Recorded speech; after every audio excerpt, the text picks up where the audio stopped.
سب سے پہلے اپنے آپ کو پھر اس کے بعد آپ تمام مومنین کو تقوی الہی اختیار کرنے کی تلقین کرتا ہوں۔ خداوند متعال اپنی لارے کتاب میں ارشاد فرما رہا ہے وَجَاءَتْ كُلُّ نَفْسٍ مَعَهَا سَائِقٌ وَشَهِيدٌ، روز محشر ہر نفس کو، ہر ضرور کو لایا جائے گا، مَعَهَا سَائِقٌ، اس کو ہانکنے والا ہوگا، اس کو لے آنے والا ہوگا، وَشَهِيدٌ، اور گواہی دینے والا ہوگا کہ اس انسان نے دنیا میں کیا کیا ہے اور کیا نہیں کیا، وہ اس پر گواہ ہوگا۔ ایک شہید ہوگا، ایک سائق ہوگا۔ لَقَدْ كُنْتَ فِي غَفْلَةٍ، اور بارگاہ ہستی سے آواز آئے گی لَقَدْ كُنْتَ فِي غَفْلَةٍ، اے انسان تو غافل تھا، من ہذا، یہاں تک، یعنی روز محشر تک تم غافل تھے، تم غفلت کا شکار تھے۔ فَكَشَفْنَا عَنْكَ غِطَاءَكَ، ہم نے وہ پردے جو تمہارے آنکھوں پہ پڑے تھے، جو تم ظاہری نگاہ سے نہیں دیکھ پا رہے تھے، ان پردوں کو ہم نے ہٹا دیا ہے۔ فَبَصَرَكَ الْيَوْمَ حَدِيدٌ، بس تمہاری نظر آج دیکھنے لگی ہے، بس تمہاری نظر آج بینا ہو گئی ہے، یعنی آج تمہیں معلوم ہوگا کہ نماز کی کیا اہمیت ہے، آج تمہیں معلوم ہوگا کار خیر کی، عمل صالح کی کیا اہمیت اور کیا ارزش ہے خداوند متعال کے بارگاہ میں۔ آج تمہیں معلوم ہوگا جس نے اپنے ہوائے نفس کو رون کر حکم الہی بجا لاتا رہا، اس کی اہمیت اور اس کی عظمت کیا ہوگی، یہ سب چیزیں تم آج دیکھو گے۔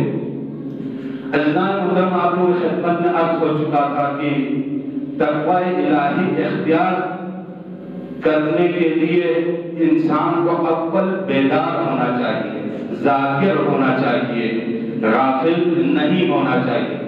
اور غفلت کے بھی دو اقسام آپ کو خدمت میں عرض ہوا تھا۔ ایک وہ غافل ہے جو تا قیامت تک اس کی غفلت دور نہیں ہوتی، یعنی یہ وہ ان اشخاص میں سے ہے، ان لوگوں میں سے ہیں جن کے لیے قرآن مجید میں خداوند متعال نے ارشاد فرمایا ختم اللہ علی قلوبہم وعلی ابصارہم، خداوند متعال نے ان کے دلوں پر اور ان کے آنکھوں پر ختم لگا دیے، مہرے لگا دی ہیں۔ اب یہ بیدار نہیں ہو سکتے۔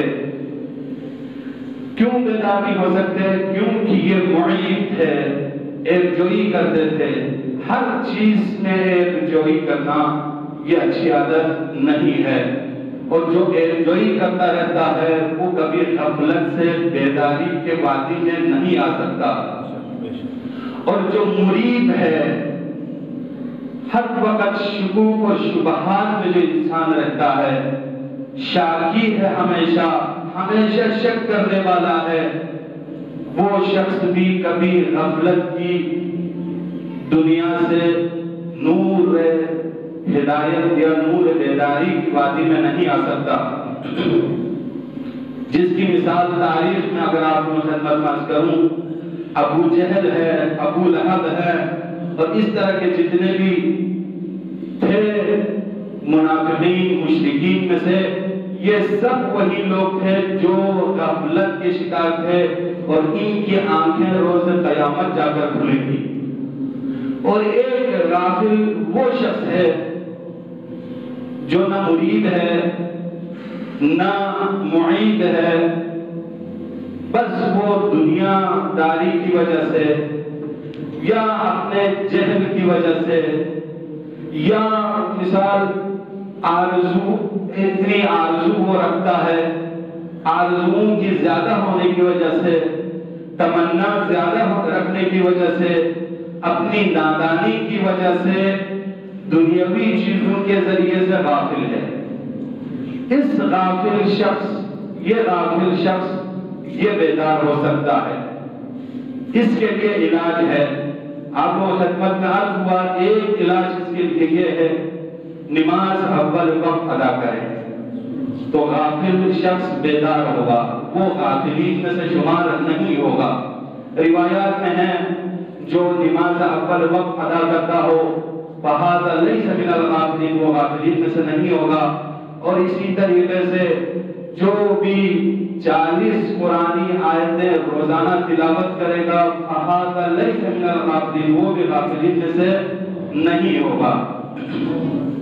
یعنی جو غافل نہیں رہنا چاہتا ہے اس کے لیے ضروری ہے کہ نماز اول وقت میں ادا کی جائے۔ اگر نماز اول وقت میں ادا کیا جائے تو وہ غافل نہیں ہو سکتا، وہ دل مردہ نہیں ہو سکتا۔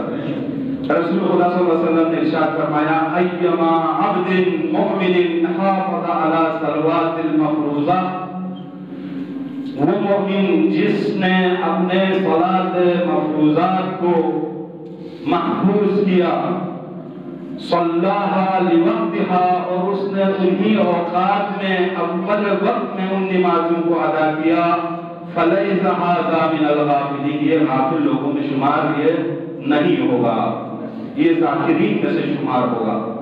قرآن مجید کی آیت ہے فَاذْكُرُونِي أَذْكُرْكُمْ، اگر تم میرا ذکر کرو گے تو میں تمہارا ذکر کروں گا۔ اس کا محاورتاً ترجمہ کیا ہے؟ محاورتاً ترجمہ یہ ہے کہ اگر تم مجھے یاد کرو گے میں تمہیں یاد کروں گا۔ اب سوال یہ ہے کہ خدا کا یاد کرنا اپنے بندے کو کیسا ہے؟ ہم ابھی بھی کہہ سکتے ہیں کہ خدا ابھی بھی ہمیں یاد کر رہا ہے۔ یہ جو حیات ہے یہ خدا کے یاد کرنے کا نتیجہ ہے، یہ تنفس جو میں کر رہا ہوں یہ خدا کے یاد کرنے کا نتیجہ ہے، یہ رزق جو میں پا رہا ہوں یہ خداوند متعال کا مجھے یاد کرنے یا میری طرف توجہ رکھنے کا نتیجہ ہے۔ اب قرآن مجید میں جو یہ آیت اس آیت میں ہے فَاذْكُرُونِي أَذْكُرْكُمْ، اس سے مراد علماء کرام کہتے ہیں ذکر خاص، یاد خاص، یعنی خاص کر اس مومن کو یاد کرتا ہے۔ یاد کرنا عام ہے، ایک ذکر عام ہے جس میں ہر کوئی شامل ہے، چاہے نمازی ہو نہ ہو، خداوند متعال نے اس کا حیات بخشی ہے، نعمات اس کے لیے فراوان ہے، صحت و سلامتی ہے، امن و امان ہے، اپنی بود و باش زندگی گزار رہا ہے، کوئی خلل اپنی زندگی میں نہیں دیکھتا، اس کو بھی خدا یاد کر رہا ہے۔ یعنی خدا کا لطف اس گناہگار شخص پر بھی ہے، مگر توجہ خاص جو خدا نے اس آیت مجیدہ میں فرمایا فَاذْكُرُونِي أَذْكُرْكُمْ، جو مجھے یاد کرے گا میں اسے یاد کروں گا، اس یاد سے مراد توجہ خاص ہے۔